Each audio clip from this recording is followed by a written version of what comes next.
Hi guys! So for this video ay share ko sa inyo ang aking hair care. Nakapag-decide kasi ako na gumawa ng mini vlog sa aking hair kasi my hair goals kasi ako this coming 2027 na gusto kong kumapal, humaba at natural lang yung hair ko. I've been trying products for hair growth. At gusto kong makita yung progress ng buhok ko. Kasi this past few months, grabe yung paglagas ng buhok ko guys. And ayaw ko na maulit yun. So ito na nga, first is hair oiling. Pwede kang gumamit ng castor oil, rosemary oil, at coconut oil. Habang mag-hair oiling ka, huwag mong kalimutang i-massage yung anit para ma-circulate talaga yung blood circulation ng ating anit. After hair oiling, leave it overnight. So ito nga palang ginagamit kong shampoo for now, yung hair growth shampoo and scalp massager na naman.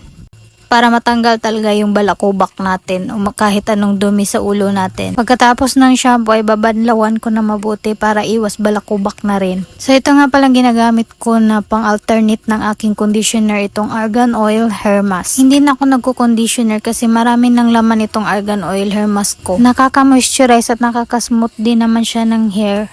Kaya nakakatipid talaga ako dito. Pang isang taon ko na tong supply. At pagkatapos kong maligo, ito nga palang ginagamit ko na suklay, itong detangled comb. Hindi kasi siya masakit sa anit at madali lang suklayin yung buhok natin. Para kasing silicone yung mga bristles niya. Gustong gusto ko talaga tong suklay na to. And tingnan nyo, hindi na masyado madami yung hair fall ko. Meron pa rin namang hair fall pero konti na lang talaga yung nasasama sa suklay. At sa kinagabihan naman, gumagamit nga pala ako nitong Dr. Lan Black Sesame Serum. Ina-alternate ko nga pala ito sa pag-hair oiling.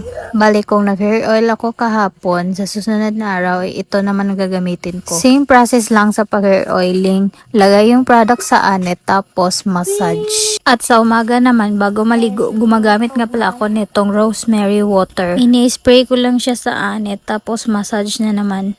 Ibababad ko lang siya ng 20 minutes bago maligo. After maligo, naglalagay ako nitong enhancing oil ng keratin botox. Take note guys, ina-alternate ko lang talaga ang paggamit ng mga products. Hindi ko yan inaaraw-araw. Nakakapagpa-healthy kasi ng buhok itong si keratin botox enhancing oil. And last part is itong Moroccan oil hair vitamins. Hindi talaga yan nawawala kasi mag-partner talaga sila ng enhancing oil. Bago ka maglagay pala nito, kailangan mong ipatuyuin muna ng slight yung buhok mo para ma-absorb yung enhancing oil na nilagay mo. After nyan, pwede mo na ilagay itong hair vitamins na to. Hindi nga pala to malagkit guys. Mabilis lang talaga siyang mag-absorb sa buhok ko. And take note, sa baba lang pala siya na part ilalagay mo kasi i-repair niya yung mga damaged hair mo. So yun ang lahat ng ginagamit ko sa aking buhok. Kung umabot ka hanggang dito, thank you for watching. Mag-update ako every month kung may progress ba sa aking buhok. Kasi ako yung klase ng tao na mabagal talaga ang tubo ng buhok guys.